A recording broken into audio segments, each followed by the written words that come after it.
Welcome to Thursday edition of your current affairs program on Leadership Television Inside Nigeria. Today is Thursday, July 11, 2024, and my name is Winifred Ugbebo, your host on the program. This first segment of the show, we review front headline stories of some selected national newspapers. Of course, we have Nigeria's influential newspaper, most influential newspaper, Leadership. We like to flag off with Leadership usually on the program. Let's go with Leadership. Leadership's main headline story says fresh tension in reps. 150 first-time members move against House leadership. I'll take that main headline story once again. Fresh tension in reps. 150 first-time members move against House leadership. Protest marginalization, exclusion. Seek rejig of committees is a normal parliamentary process, has spokesman. These are the riders beneath the main headline story today on Leadership. Fresh tension in reps. 150 first-time members move against House leadership. The story continues on page 4 of Leadership. Beside that, we have Supreme Court rules on local government autonomy today. Today is the D-Day to hear whether states or local government will have autonomy, and is a deciding factor. Today's judgment by the Supreme Court. CJN reads Riot Act to new appeal court justices. Rivers crisis, I want to present 2024 budget. Fubara vows. Of course, it will be recalled that the Amewu faction has already told the governor of the state, Simi Fubara, to represent the 2024 budget. And today's reaction to it, the governor says, I won't represent 2024 budget.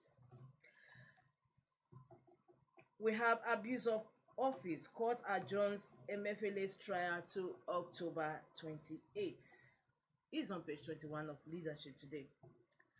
Just beneath the masthead, 423 billion naira will meet in court. Assembly tests El-Rufai's 8. The story is on page 9 of Leadership. And above the masthead of Leadership, funding. Tinubu steps down memos on road projects. Minister says federal government to crash food prices in 180 days, and that is 6 months' time. That is January 2025. The minister assures federal government to crash food prices in 180 days. With that, we move to the page 3 of the paper, where we have resurgence of suicide bombing. Resurgence of suicide bombing is the editorial on our stand today. From our stand, we move to the back page, where we have Thursday column, being blunt with Muazu Eliza. He's writing on Let the Sultan Be. Of course, these are column, editorial, continuation of the headline stories you want to read more on as you log on to the website of Leadership. But before you do that, don't forget to grab a copy of Leadership Sunday this Sunday for a copy of Leadership Levo. Levo is an all-glossy, all-colorful, all-style magazine for lovers of style and fashion. You really want to miss that. Grab a copy of Leadership Sunday this Sunday. However, you can now log on to the website of Leadership for more stories and continuation of the headline stories, the editorial and back page, www.leadership.ng. From Leadership, we move to Vanguard newspaper. Vanguard says federal government says will regulate price of imported foodstuffs. Will regulate price of imported foodstuffs. Federal government, that's the main headline today on Vanguard, Thursday, July 11, 2024. Says food prices to crash in 180 days. We can't see president to advise him on food crisis. Ndume laments even ministers cannot see him. Knows Nigerians like Sudanese dying of hunger. Insists children in Northwest malnourished. Riders to the main headline story. Will regulate price of imported foodstuffs. Federal government. That also has the same headline story, but no, do not couch in the same way on Leadership newspaper. with the Minister of Agriculture saying federal government to crash food prices in 180 days. Beneath that, we have conflicting court orders. CJN vows to deal with errant judges. Recent conflicting orders on courts of concurrent jurisdiction. We have Kano Emirship Tosso. A state high court and a federal high court gave conflicting orders. In also Rivers State crisis, we have two federal high courts in Abuja issuing conflicting orders on political crisis in the state. These are conflicting court orders which the CGN vows to deal with the errant judges. Basic education. Nigeria needs 194,876 more teachers, 1,107,854 classrooms, according to UBEC. And in sports, Paris 2024, Oshuala Onumonu Arise Super Falcons Sevilla camp. We move to the stories about the masthead of Vanguard. Oil marketers short stations in Lagos as panic buying continues. Harsh EndSARS protest. ECOWAS court finds federal government guilty of rights violations. Minimum wage. Tinubu meets organized labor today. EFCC witness admits Emefiele's wife not beneficiary of CBN contract. The story runs on page 8 of Vanguard newspaper. And of course, that concludes the review of Vanguard's front headline stories today, Thursday, July 11, 2024. For more, log on to Vanguard's website, www.vanguardngr.com. From Vanguard, we also move to The Punch with similar headline story. The Punch says federal government projects massive food price crash January. New measures will address high food costs, says Agriculture Minister. Imported food commodities will be subjected to recommended retail price, federal government. We have the picture of the FEC yesterday, FEC, that is the Federal Executive Council meeting yesterday in Nassau Villa. We have the President, Bola Tinubu, in handshake with one of the newly sworn in permanent secretary. Of course, underneath that is the story for the photos. Tinubu swears in 8 permanent secretaries. Congratulations to them. Beneath that, conflicting orders embarrassing. Erring judges risk sanctions. CJN. Of course, we just read the cases where we had errant judges giving conflicting court orders in Vanguard newspaper. They are Kano Emirship Tosso, and Rivers State crisis. The CJN says conflicting orders embarrassing. Erring judges risk sanction. That is on the Punch newspaper today and also in Vanguard newspaper. 2 drowned, 18 rescued as boat capsizes in Jigawa. 2 drowned, 18 rescued as boat capsizes in Jigawa. 423 billion naira probe prepare for trial. Lawmakers tell El-Rufai's appointees. With that, we move to the story beside the masthead. As Accountant General begs for time to refund looted funds. Interesting. As Accountant General begs for time to refund looted funds. From that, we move to the stories about the masthead of the Punch. Labour Minister Tinubu insists on 250,000 naira minimum wage. Local government funds. Supreme Court decides federal government suit against governors today. Reps panel quizzes minister alleges 1.5 billion naira diversion. The minister involved is the Minister of Women Affairs. Reps panel quizzes minister alleges 1.5 billion naira diversion. With that, we also conclude review of the Punch newspaper today. For more, log on to www.punchng.com. From the Punch, we move to Nigerian Tribune. Let's see what Nigerian Tribune has on its cover today. Nigerian Tribune says, EndSARS, ECOWAS court finds federal government guilty of rights violations. EndSARS, ECOWAS court finds federal government guilty of rights violations. The story runs on page 12 of Nigerian Tribune. Non-suspense plenary. Tinubu Makinde mourn as Oyo Rep member dies at 51. I'll take that once again. Now suspense plenary. Tinubu Makinde mourn as Oyo Rep member dies at 51. For 45.7 billion naira UBE fund also unaccessed by states UBEC. 45.7 billion naira UBEC fund unaccessed by states UBEC. PDP NWC suspends Dan Obi. UBA's GMD appointed chairman body of banks CEOs. Local government autonomy. Supreme Court delivers judgment today. It's a story that runs on page 16 of Nigerian Tribune. Food insecurity. Tinubu is trapped in the villa, Udume alleges. Says president not aware of grim realities in the country. Federal government rolls out measures to crash food prices in 180 days. Alleged diversion of 1.5 billion naira. Minister in shouting match with Reps Committee. With that, we move to the stories about the masthead of Nigerian Tribune. Nigerian Tribune journalist wins International Journalism Award. Odu's investment comments advisory council on defined projects. Odua investment comments advisory council on defined projects.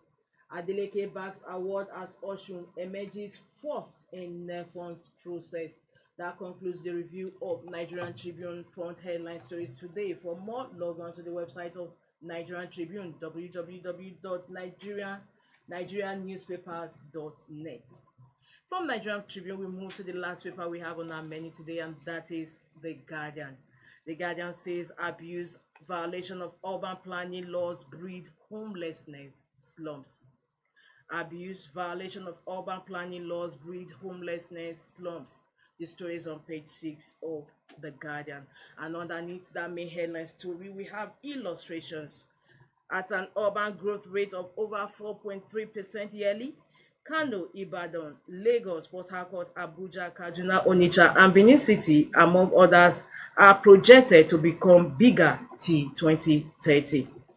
Enugu, Anambra, Lagos, Abuja, and Kano have witnessed property demolitions worth 100 billion naira in the last 1.5 years. Nigeria witnessed about 604 building collapses between 1974 and May 30, 2024. Building Collapse Prevention Guide data.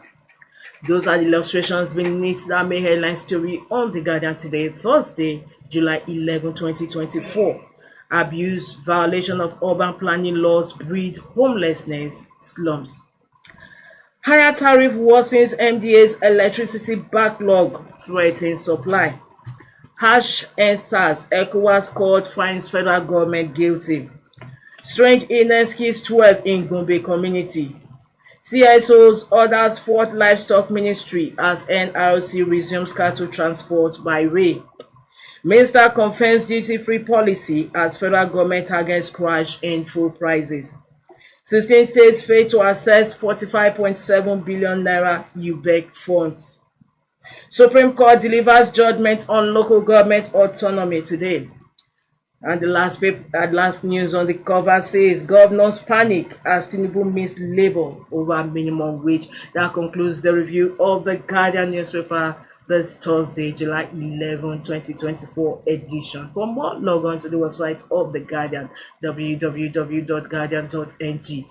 And from The Guardian we also draw the curtain on the first half of this program, Inside Nigeria. Don't forget the second half is coming where we're going to show more light with the guests in the studio on some of the trending leading stories. Don't go away, stay tuned.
Welcome back. In case you're just joining us, the program is Inside Nigeria, your breakfast show on Leadership Television. My name is Winifred Baba once again, and I have my Thursday guest in the house. He's a political economist and a public affairs analyst, Olamilekan Adefolarin. Thank you so much once again. It's always a pleasure to have you on the program. Thanks for having me. Now, Olamilekan, today is the D-Day where Supreme Court is going to rule on local government autonomy. What are we expecting? Because the Supreme Court is the one that interprets the Constitution. Exactly. So what are we going to have? What are your premonitions or predictions? What are we going to have today? Definitely, for me, there are two things that comes to mind. One is that the Supreme Court, we also want to avoid political immoral in the nation, in the sense that the decision may also want to avoid the politics that follow the local government administration in Nigeria. Because one thing you need to look at is that apart from the constitutional impediment, we also have political challenges that make local government to be what they are over the years. In the sense that because of the politics that have been played from the center to the subnational, it makes way. A good example is looking at when a particular political party rules and they have majority of state governments across board. It means that whatever they want to do, they will do it as expected.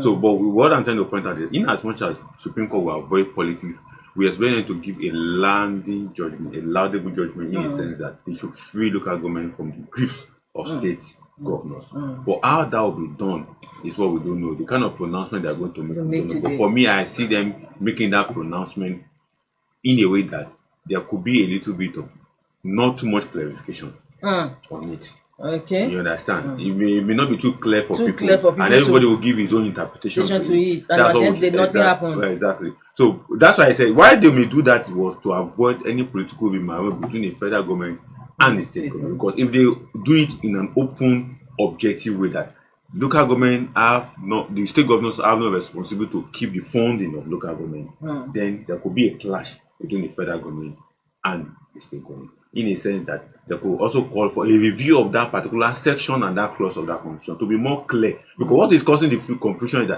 that particular section is not clear. There is ambiguity around it. In a sense that one, you say they said local government will be. The constitution recognizes that 3 tiers of government.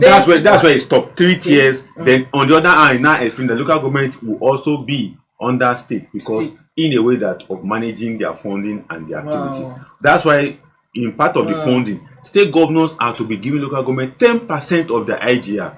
It's also stated there. So because of that 10%, some people can say, okay, if you are giving somebody 10% of the IGR, that means you can also have a control or ask for accountability on them, how they spend that money. So those are the ambiguity that followed after local government is a third tier of government. After that, what is next?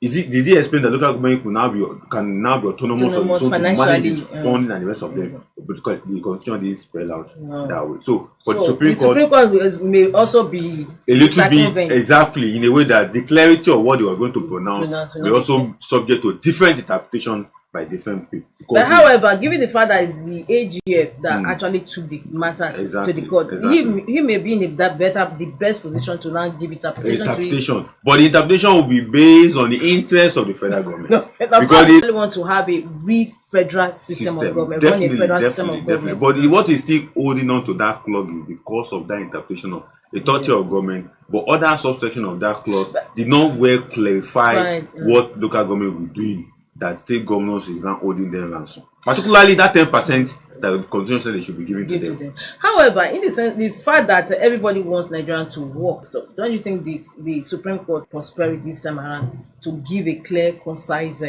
ruling?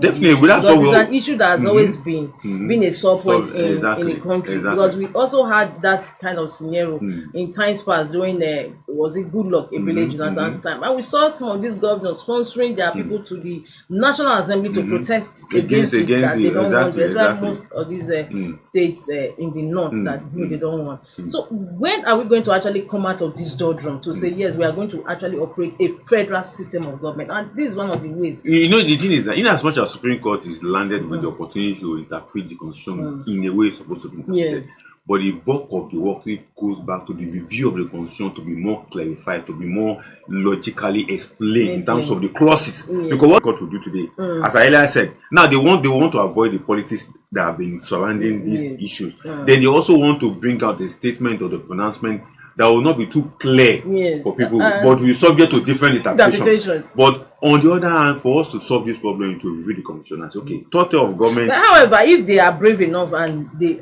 actually give that clear judgment, what are we going to be expecting? What are we going to see going forward? Going forward, if local government are giving that autonomy, definitely local government will not be free from the hand of state governors. That's one. Then two, it may also come into play that local government election, in terms of who is going to conduct election for local government, will now be subject to the ruling that INEC has to take over. But you know that we still have to go back to the Supreme Court again to get that power. Yes, I think that's what the AGF also the Attorney General also added to it, apart from financial autonomy, INEC to be conducting election. So by the time they make this pronouncement, that means that local government will be left out of the hand of state governors conduct election. Then anybody that want to conduct election will come in. Maybe INEC will have, just like I suggested the other time, we can have a sub-body under INEC doing that for local government, and we go a long way.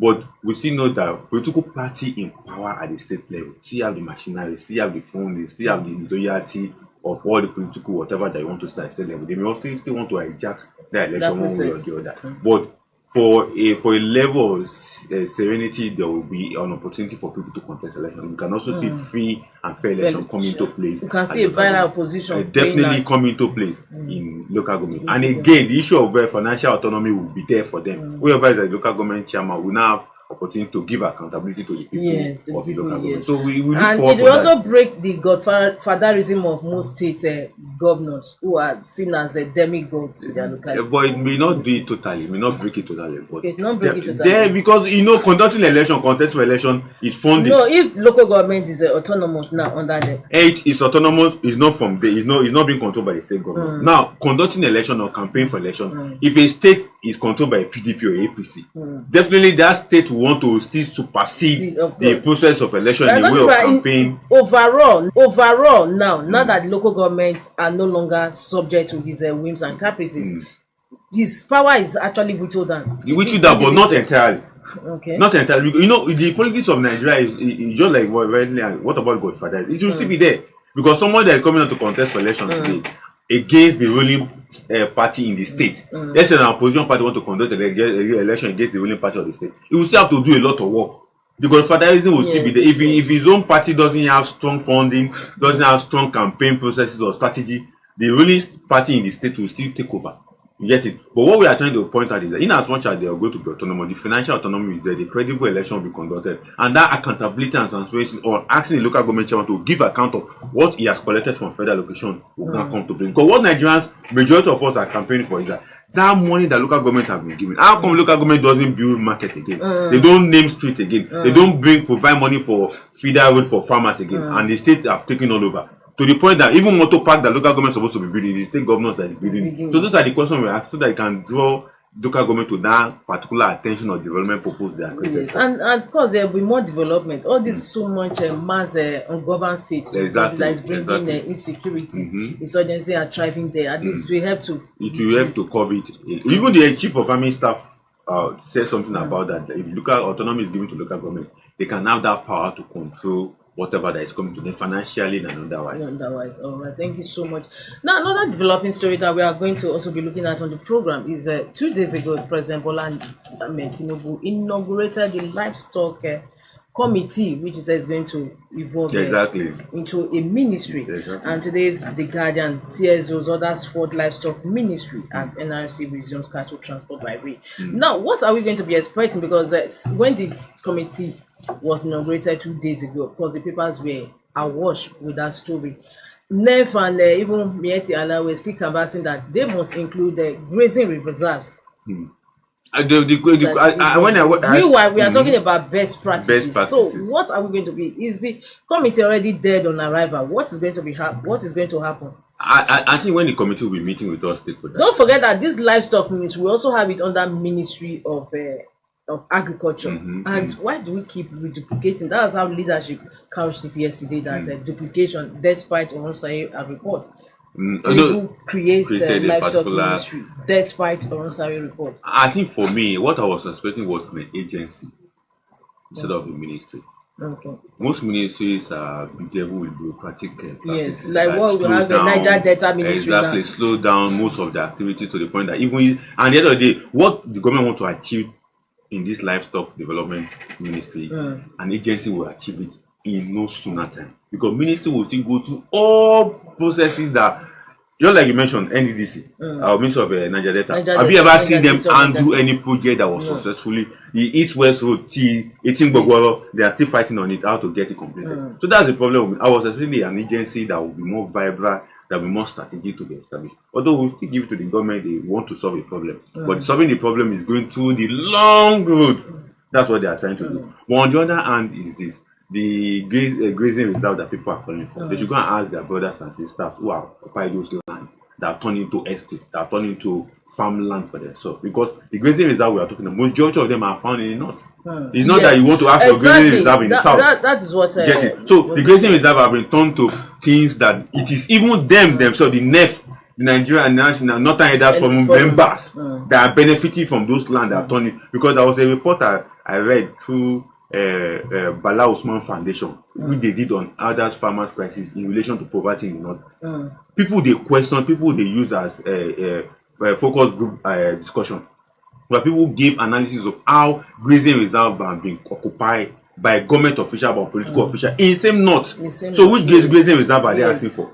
They should question themselves and be able to provide the grazing reserve for them. But for what most of us have discovered is that they are looking for opportunity for another grazing reserve to be gazetted, which is not possible at the time. And that's why I was just coming to that. I want you to finish your thought first. That even grazing reserves or no grazing reserve, the land use act has already overtaken it. Is in the constitution. No, what they are campaigning for is a new gazetted grazing reserve, not the old one, because you know that the old one has been occupied already. You know, during President Buhari's time, he said he even set up committees to go and trace those.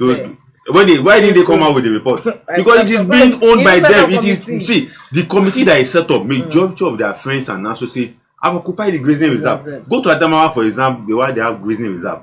It has been occupied by people, including government officials, including ex-governors. Go to Kano, go to all the northern part of the country. It has been occupied by these people. So what they are campaigning for is a new grazing reserve. It's just that they are just hiding under the shadow that they let them review. Which review one? We already understand this kind of policy. But what we are trying to say, in as much as Tinubu come up with a strategic ministry, let that ministry be different from other ministries. Let it not be a kind of a ministry that will waste time and waste resources and men and human resources on so particular issues that they will not solve. But for me, I know that by the time they sit down at this particular issue, they'll be able to stratify on how to get things done properly. Particularly how to solve the elders farmers. But we are talking about global best practices in this age, 21st century, or is it 24th century? Yes. Are herders still moving cows around? I think one of the things ranching. Why is it that they keep resisting? It's because of it's cheap.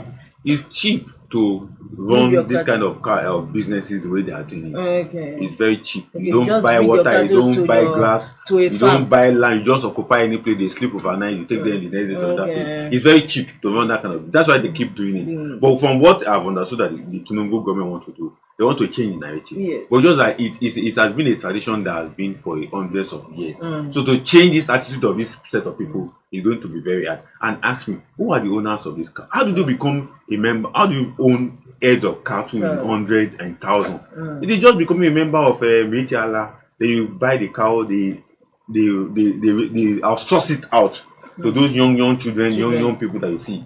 With exchange of money or salary, they will call it. That's how they do it. And most of these cows are owned by not just from the north, people from the north, including people from the south. It's a big business. Yes, it's a big business, and most times most of us confuse that maybe those cows are owned by those poor flying. No, they are not the owner. It is big men that owns it. Just a big men have discovered that this is the cheapest way to manage this kind of business. Are we going to? Will there be an end to it? Because NEF is already calling that anything short of grazing route is not agreeable. So, are we ever going to have an impasse or an end to these moving cows around?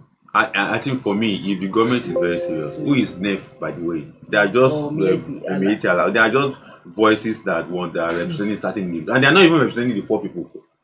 Let us even tell us they are not representing the poor people. The NEF that you are talking about, they are representing themselves. You even saw the shouting bout that ensued in the Senate. Exactly. When Udume and Alero were insisting that cows have a freedom of movement. You know, based on their own And understanding. the president had to ask them, oh, is cow and Human being too. So that's the issue. Because even from the two of them, you can know that they are owners of others. They have cow and they are maintaining, they are making good money from it. You can see the way they are making that difference. And it's not just only them, a lot of individuals in the north as well as in south own cows. In Ogun State, for instance, some of the cows they are not owned by just the Fulani. It's owned by the registered indigenous of Ogun State. But that's the cheapest way to. And they said there's a ranch in Ogun State. I was told by one of the committee members. Definitely, there's a ranch there, but the ranch cannot take every of those cows. So they have to create opportunity for others to have. And what the government is trying to do is as much as to make, to reorganize this system. But because of the way it has been done in the past, and it's very cheap, they don't buy anything, they don't spend money, so they just want to continue that way, to be going up and down, to destroy people's farm. And they don't know that it is for their own benefit. But it's just that another issue is that people are afraid to pay taxes on those cows. If government can organize them in a way that they will be put in the ranching system, they will pay tax. But as it is now, they are not paying tax. Although they may be paying local government small money, but are they paying the real tax on the value of what they have? So we must understand, one is that they are afraid and they want to afford tax payment. Two, they don't want government to take regulatory action against some of the violations that those cows are making on our society. Then three is that they don't also want identity of the owners of those cows to be reviewed, because that is what is playing out. And that's why you can see how they are very ferociously defending some of the policy that the government is doing in a way that to favor them. All right, thank you so much. Now, leadership's main headline story says fresh tension in reps. 150 first-time members move against House leadership. Protest marginalization, exclusion, seek regime of committees. And why the House spokesman says it's a normal parliamentary process. What is happening here for 150? And it's just less than just a year. You know, when these guys came into office, some of them came with this holier than thou sentiment that we are not like the others, we are here to do what now it is being revealed that they have discovered that the committee they put them in the first instance, there's no money there, there's no influence there, there's no impact there, they can't even do anything, they can't raise any money for themselves. An election is coming, and this is our first time, and they still want to come out to National Assembly. So they are now voting against some of those committees. So that's what is happening. It's just the normal politics that normally surround how we are going to accumulate wealth for ourselves. And they have discovered that the place they put them, they will not see shingbam, as we normally say in local parliament. No, nothing will fall on them. Even employment for their constituency, they will not, even contract, they will not get. So they are now voting. That's what is happening. So we just want to encourage them. You are there to go and make law, not to go and look for money or make money or accumulate wealth for yourself. We should encourage them that way. Right. All right, thank you so much. And we move to another leading story on papers today, and that is the ARS issue. ECOWAS court finds federal government guilty. Another report said it fined them some amount of money. So what are we having here? Is it binding? It's supposed to be binding. Where the federal government be able to meet that fine? Definitely, they may pay the fine, but already the government will tell you that they already fulfilled their promises on ARS. All the committee they set up, the National Human Rights Commission, the one that was set up at the state level, they have all done their findings, and remediation and compensation have been paid to the people that maybe that lost their life or people that suffer the defense. So the government have a defense on that side. But it's just that the judgment is a lesson that going forward, government should be very, very temperament when it comes to human rights violation, particularly when people are agitating for their rights like this. So that's the lesson after the answers that the government should look at. Although the fine they can pay it, but are they going to pay the fine to the people that take them to court? I don't think so, because even as it stands right now, government will tell you that they already fulfilled their promise. They have given compensation to people that come forward. And then to pay 2 million naira each as compensation. So it is going to be a double compensation because in what has been done through the National Human Rights Commission and the rest, once you have been paid through this answer, like the one Lagos did and the one that was done in Abuja, there is an written agreement. You will not go to court to go and find anything again. So this ECOWAS judgment may not be that binding. And I know I think one of the persons that lead that case was Femi Falana. So maybe at the end of the day, it will be binding, but not. It will not be expressly carried out by this current government. But we can push for them to carry it out. All right, thank you so much. We also have another issue also boiling in Rivers State. The Amawule returned led speakers by the appeal court did ask the governor Simi Fubara to represent the 2024 budget, and Fubara has vowed not to represent the 2024 budget. It's a stalemate in Rivers State, particularly in terms of the governor and the House of Assembly members quarreling over what would have been that vote that was initially settled, because this issue between the governor and the Assembly that has been settled. So I don't really know what really brought up this issue again. But for the governor, he said when we present the budget again, definitely he may have his own opinion, superior opinion, why he won't want to represent the budget again. But the assembly also need to look at the budget, especially it's their right, it's the law. They must look at the budget. But what we are calling for is peace in Rivers State, because the budget as it stands, if it's not represented in the assembly, there's no way the governor and you know there are also conflicting court orders which CGN has vowed to deal with errant judges on this Rivers State crisis. Two federal high courts in Abuja issued conflicting orders on political crisis in Rivers State. And for me, the one I would just go for is what the Court of Appeal have said, because the Court of Appeal for now has turned them back. So the two federal they have to high also go to Supreme Court. From there they are moving to. That means if the governor is ready to go to the Supreme Court, because he will spend his same money on that. If he doesn't go to the Supreme Court, he will take them to the Supreme Court. But definitely, if we get to the Supreme Court will say we pass that, because the political issues. Yes. It will still return these guys back to the state assembly. But I don't think, because the constitution is specific, quite specific on that if you leave when there is no political crisis in your party, you should. The evidence. That's what the constitution says. The evidence, you know, this Amawule now did a vote face and said that they never defeated from the city, because they know that they don't have a case, because the constitution is quite explicit on that. And you now let's ask ourselves. Remember, even when the governor Suma he defected that time and PDP went to court, the Supreme Court said the constitution made mention of a lawmakers, not governor. Now that's very fine. But the issue for me is that how come the Court of Appeal now uphold their and that it was not that federal court did not have the jurisdiction to exactly. So now by the time they go to Court of Appeal, you know, when they go to Supreme Court, whatever evidence, whatever tendency they have put in Court of Appeal, you know how that is why Emefiele now later came and said that no, they did not defeat, because they know that definitely the constitution already split it out explicit on that. They know they not came back to say no, they didn't leave the party. They didn't pass, but they knew that if they had really stuck to their guns, that yes, we are defected. So they are very wise. They are very wise. That's what I'm saying, that if on that basis they still go to court, that no, these people actually left the party. Because the constitution is explicit on that. So we just hope that if they go to Supreme Court, then Supreme Court will give a more clarity pronouncement on the issue. And there's need also for electoral reform. What is, because the lawmakers were already sponsoring a bit to amend electoral reforms. Definitely. What are we going to have there? Because instead of returning, they were returning delegates list. They should talk about the whole form. We don't know how far they have gone about that electoral. It's not just that one they are talking. They're also talking about the seat, a reserved seat for women in parliament. Yes. I think 2 days back there was a sitting in parliament, plenary session. Well, it has passed second. It has passed second reading now, so they're waiting for. Nigerians are already burdened down by the homologous amount of maintaining women National Assembly. Then you still add more. I'm a woman, but I just consider that we are already complaining. I will not burden down. For people who have another opinion about why it is important to have that number of women in parliament, we should also have an understanding that it is calling for inclusivity in government as well as in parliament.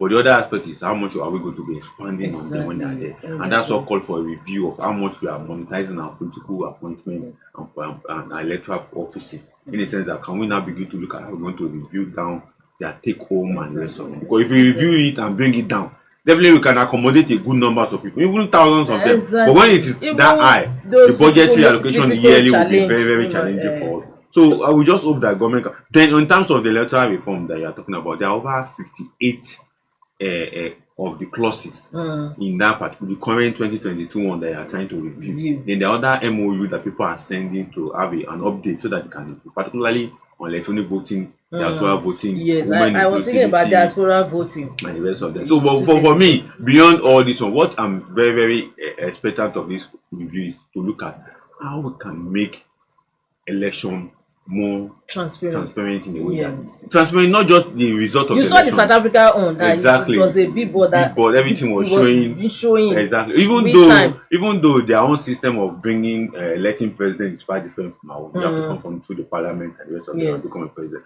But what we are trying to point out is that how we can also bring on board independent candidates, whereby the burden of political party subjecting you to so many pressure will not be there. Because see, this one we just read about 150 lawmaker. It is because the pressure is coming from the political party. They are not making return to their party member at the constituency. But when an independent person go to National Assembly or become a governor, nobody is putting pressure on you. Nobody is coming to ask you to come and give them contracts. But what is happening is that we have this system that so much make it so difficult for people to now give back value for the electoral. And the process that throws up the candidate, it should be also be reviewed, because we have, just like what you said, we have they have to sort, they have to pay.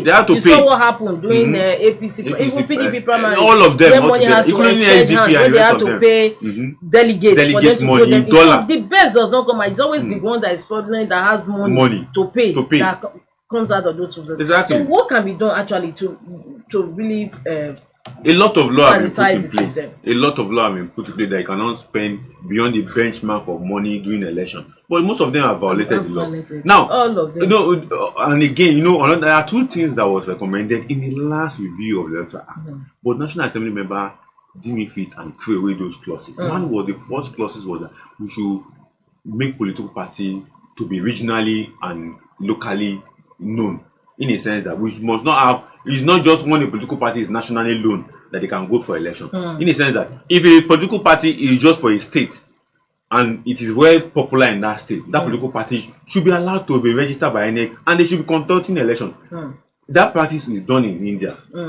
You must not have national spread, because there can be a political party that it is just popular in that state, and there could be 2 or 3 of them that will be conducting election in that state. We can have other national outlook political party also contesting election, but the one that will not say they must have national outlook is denying certain individuals from also participating in elections, and that's why their money back issue comes into it. The second was the independent candidacy that can also come into play. Then the third one was that when political party violate this act when it comes to funding of campaign or money they spend on campaign, that political party should be denied participation in that election in the next election. But that was not also accepted. These are the 3 things that was removed in the clause. So I wish that sponsor of this review of the electoral act can bring this back, because it will help us to sanitize the system. It really go a long because when we don't sanction political parties and individual spending beyond the limit that the law have allotted them to spend, they will continue to violate, and that's why they come into political position, they want to quickly recover what they have spent. It's really, really sad. Well, thank you so much. This is where we draw the curtain. And just before we go, I just want to, what do you have to say about the federal government's plans to crash food prices in 180 days? That is January. Like somebody said, I listened in on the newspaper review program while coming to the office, and they said, if something that you are not doing now, why say it now? You should have just waited till maybe that time, when that time comes. I will just add it to what that person said. It's going to be an impossible. It can never happen. Because why? It is not the federal government that will be selling these things to us in the market. That is just, so it's impossible. It's impossible. They can't do it. It's on that note we conclude this morning's review of Inside Nigeria. Don't forget, I had a guest in the house sitting beside me, a political economist, public affairs analyst, Olamileko Adekunle. Thank you so much once again. It's always a pleasure to have you on the program. Thanks for having me. So we end today's Inside Nigeria, your breakfast show on Leadership Television. My name is Winnie. I look forward to having you same time, same station tomorrow. Meanwhile, join us for news on the hour on this station. Thanks. Thank you for watching. For sponsorship and advert placements, please contact 080-3688-6158. Last Word Leadership Podcast Studio.